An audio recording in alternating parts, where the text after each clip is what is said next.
Nii, vaata seda. Mul on siin torus sees ventilaator ja selle taga on udumasin. Ja mida ma saan teha on see, et ma puhun õhku läbi ventilaatori ja peaksime nägema suitsujoa tulemas sellest otsikust välja. Nüüd ma teen teile kiire demonstratsiooni. Ma peaksin suutma selle vahtplassi tükiga õhku veidi kõrvale juhtida. Nii et keerame selle käima.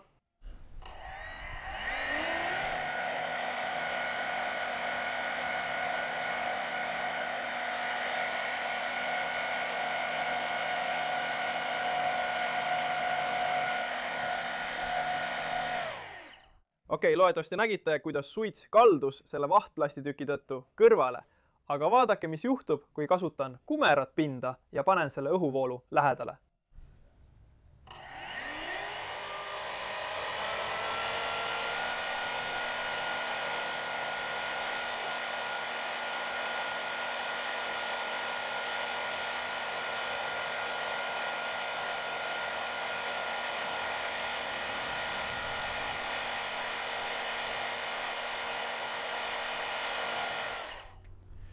Te peaksite selgelt nägema, kuidas õhk tõmmatakse allapoole ümber kumeruse välisserva.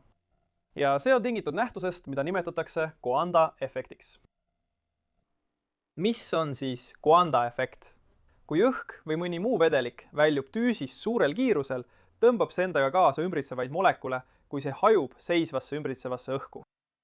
Kuid kui voolu lähedal asetatakse pind, tõmmatakse pind ja kiire voolu vahel õhk sellega kaasa.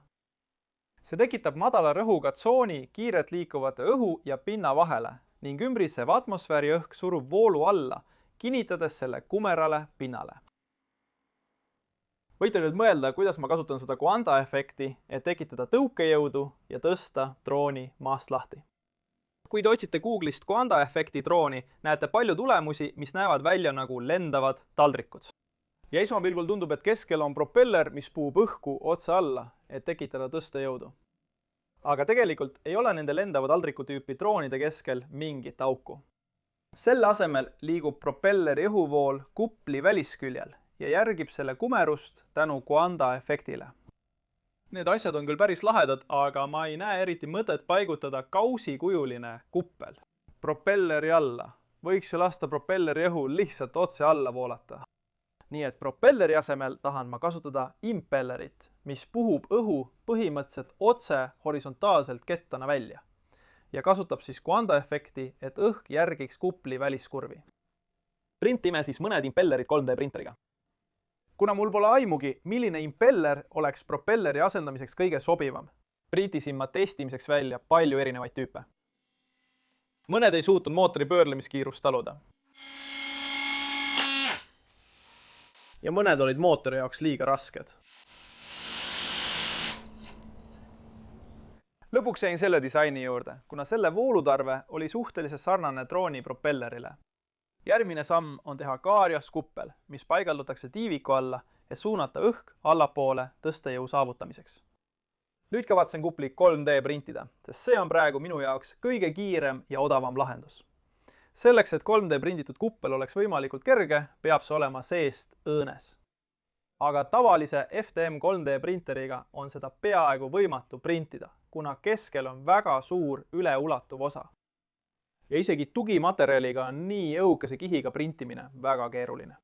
Seega printisin selle testkupli 2 tükis ja kaaludes 83 grammi, lisaks on kihijooned õhuvoolule risti. See polnud ideaalne. Nii et minu järgmine plaan oli lõigata kuppel viiludeks nagu kook.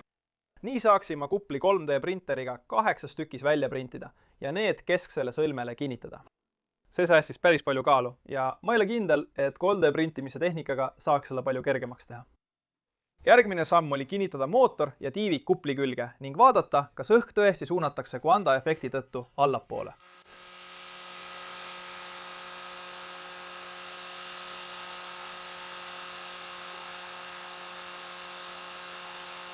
Ja see näeb üllatavalt palju toota välja. Seejärel seadsin üles tõukejõu testendi tavalise droonimootori ja propelleriga, et saada kontrollandmeid. See seade andis 10,28 newtonit tõukejõudu, tarbides 346 vatti. Seejärel asendasin propelleri tiivikuga ja kinnitasin selle kupli külge. See andis 1,84 Newtonit tõukejõudu, tarbides 324 vatti, mis on äärmiselt pettumust valmistav. Aga vähemalt näeb see aegluubis lahedalt välja.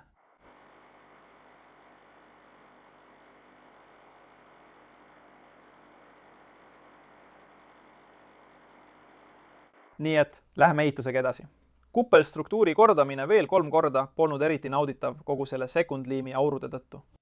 Aga vähemalt ei otsustanud ma kasutada kergeid süsinikijuust torusid harude jaoks, mis oleks nõudnud lõikamist ja süsinikijuu tolmu tekitamist. Lisaks sellele taaskasutasime mootorit töötavalt droonilt, et seda asja ehitada.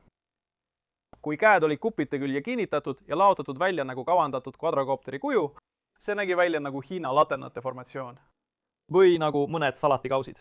Kui elektroonika oli paigallatud ja mootorid ära joodetud, oli aeg paigaldada tiivikud ja vaadata, kas see asi lendab. Olgu, alustame. Esimene test Coanda efekti drooniga.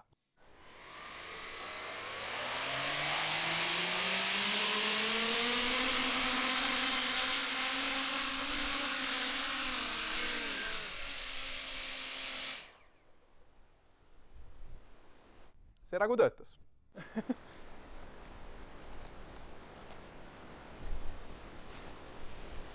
See vajab täis gaasi, et maast lahti tõusta, nii et ma olen veidi mures, et mootorid võivad üle kuumeneda.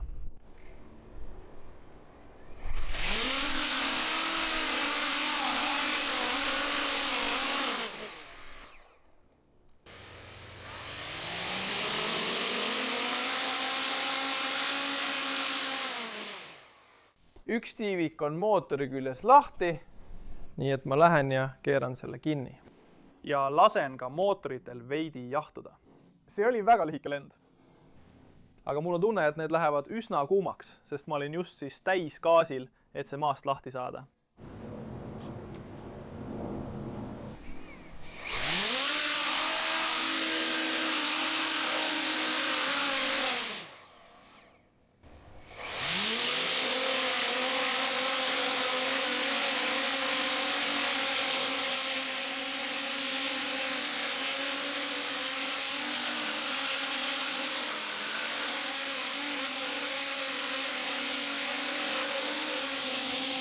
Nii et droon küll lendab, aga see pole suurem asi.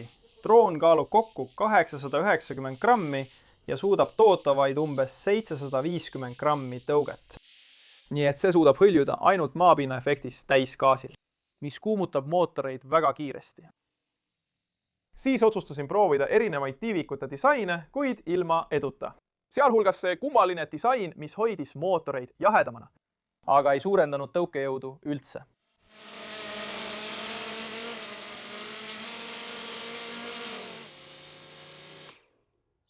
Seejärel proovisin kaalu vähendada, lennutades seda aku pikendusjuhtme otsas.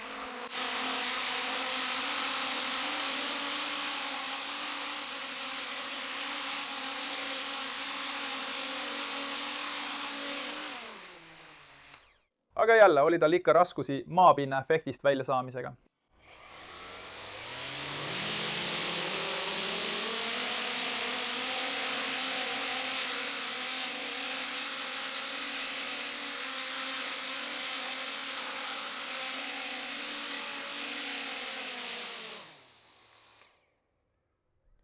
Nii et ma arvan, et need mõned katsetuslennud läksid päris hästi. See tõestab, et saab kasutada Coanda efekti, et kõrvale juhtida. Horisontaalset õhuvoolu vertikaalselt alla, et tekitada tõstejõudu ja tõsta drooni üles. Kuid see on uskumatult ebaefektiivne. Ükskõik, mida ma selle asjaga tegin, see lihtsalt ei suutnud maapinna efektist välja saada. Isegi ilma aku kaaluta. Ja kõigi nende erinevate tiiviku disainideta, mida ma olen proovinud, ma ei teagi, kui palju neid oli. Tiivikuid. Nii palju erinevaid tiivikuid, see on ikka veel hunnik. Erineva nurga all labad, erineva kõrgusega, erinevad läbimõõdud, erinev labade arv. Ükskõik, mida ma teen, lihtsalt ei ole piisavalt tõukejõudu. Nii et ma arvan, et viimase võimalusena see asi. Lendama, kasutades endiselt Coanda efekti, aga lihtsalt nendest tiivikradastest lahti saada, kasutan ma tavalisi droonipropellereid. Ma pean mootorid veidi kõrgemale tõstma ja panema mingi õhusuunaja. et õhku suunata propelleri juurest väljapoole. Ja siis loodetavasti kasutab see ikka veel kvandaefekti, et tõmmata õhk allapoole, aga lihtsalt kasutades veidi tõhusamad tõukejõu tootmise viisi. Kõik mootorid joodeti lahti ja eemaldati kinnitustelt ning kinnitati poltidega 3D prinnitud pikendusele. Kui need olid uuesti originaalsete mootori kinnituste külge kinnitatud, tõsteti neid veidi, et võimaldada propelleri õhuvoolul külgedele väljada. Kõik need joodeti uuesti kokku ja olid valmis järgmiseks katsetuslennuks. Nii, hakkab minema. Viimane katse tavaliste propelleritega. Oh, see kõlab nii sujuvalt.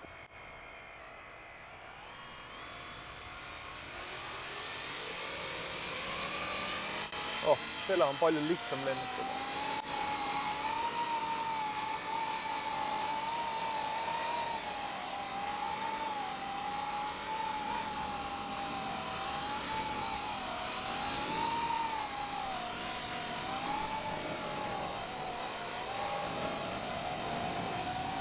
Ma ütleksin, et see on halb maapinna efekt. Ma olen ainult umbes poole gaasi peal, nii et see lendab palju paremini.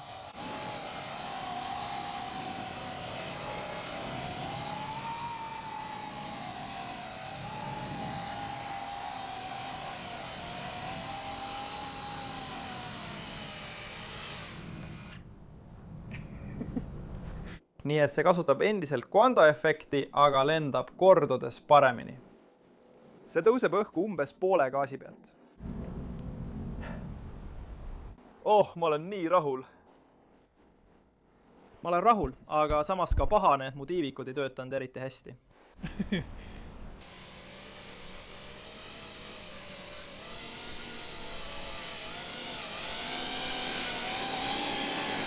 Võib tunduda, et see on nüüd lihtsalt tavaline droon, mille all on mõned suured tomaatitaolised asjad.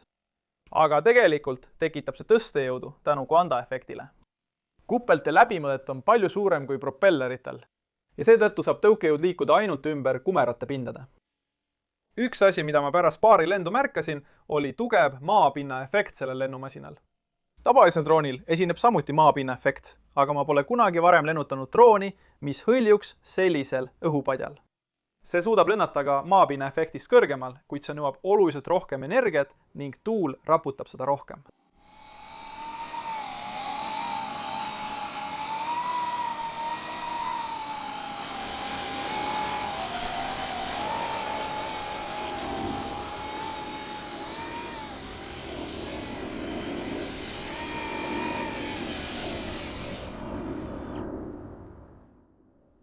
Kui ma selle projekti jaoks uurimistööd tegin, lugesin kuskilt, et väidetavalt kvandaefekti kasutamine drooni õhuvoolu allapoole suunamiseks tõstejõu tekitamiseks suurendab tegelikult drooni tõhusust. Mida pärast selle projekti läbiviimist on mul raske uskuda. Siiski on teooria selles, et kiiresti liikuv õhk kupli ülaosas on madalama rõhuga kui õhuvool või paigal olev õhk kupli all. Ja see tõstab drooni üles samal põhimõttel, nagu rõhu erinevus lennuki tiiva kohal ja all töötab. Nüüd, see võib olla võimalik, kui sul oleks tõesti tõhus tõukejõusüsteem näiteks. Väga tõhusalt disainitud. TVIC. Ja samuti võib olla erineva suurusega kuplid. Kui suurendate kupli läbimõõtu, suurendate pindala, mis muudab selle rõhuvahe mõju suuremaks. Nii et see tõstab natuke rohkem üles. Samuti eeldan, et peaks võrdlema seda sarnase kaaluga drooniga, nii et kuplite kaal oleks tühine. Sest kui ma need kuplid eemaldaksin, oleks droon palju kergem. Isegi kui ma valmistaksin need vaakumvormimise tehnika või süsiniki või millegi sellisega, lisanduv mass oleks ikkagi vähendaks drooni efektiivsust, ma eeldan. Samuti oleks selle asjaga lennuomadused tugeva tuule või suure kiiruse korral ilmselt täielik õudusunenägu. See ei ole just kõige aerodünaamilisem asi. Mind avaldas tõesti muljet selle drooni kogetud maapinna efekt. Selle all on väga tugev õhupadi, mille see hõljub. Ja mis mind selle juures huvitab, on see, kas õhuvool, mis liigub ümber kupli ülaosa tavalise drooni puhul, kui õhuvool jõuab maapinnani, siis see hajub väljapoole. aga selle puhul ma mõtlen, kas osa sellest liigub kupli alla ja tekitab selle all justkui rõhu. Ma ei ole täpselt kindel, kuidas. Kas see tõesti töötab? Aga õhupadi, millel see maapinna kohal hõljub, on tõesti tugev. Oleks huvitav näha, kas seda saaks muuta peaaegu nagu maapinna efektil hõljuvaks õhupadja laevaks. Nii et Coanda efekt, maapinna efekt, õhupadja laev ja samuti näha, kas see vajab ikkagi gyroskoope stabiliseerimiseks, sest õhupadja laevad ei vaja aktiivset stabiliseerimist. Need lihtsalt istuvad õhupadjal maapinna kohal. Nii et siin see ongi droon, mis kasutab tõukejõuks Coanda efekti. See on veidi pettumus, et need tiivikud ei töötanud paremini, kui ma arvasin, et nad töötavad. Ma tõesti tahtsin selle asja korralikult lendama saada ja siis võrrelda selle tõhusust tavalise drooniga. Kuid poole projekti pealt sain aru, et sellel pole lihtsalt mingit võimalust olla võrreldav tavalise drooni tõhususega. Tõhusus on kohutav. Aga ma õppisin palju ja kindlasti tahan ma maapinna efekti asja veel natuke uurida. Kui sulle see video meeldis, oleks tore, kui sa paneksid allpool pöidla püsti. Kui oled minu kanalil uus ja tahad näha teisi hulle drooniprojekte, siis vajuta allpool tellimise nuppu. Tahaksin tänada oma Patreone, kes toetavad mind patreon.comis. Teie teete need projektid võimalikuks. Aitäh teile väga toetuse eest ja kohtume järgmises projektis. Head aega!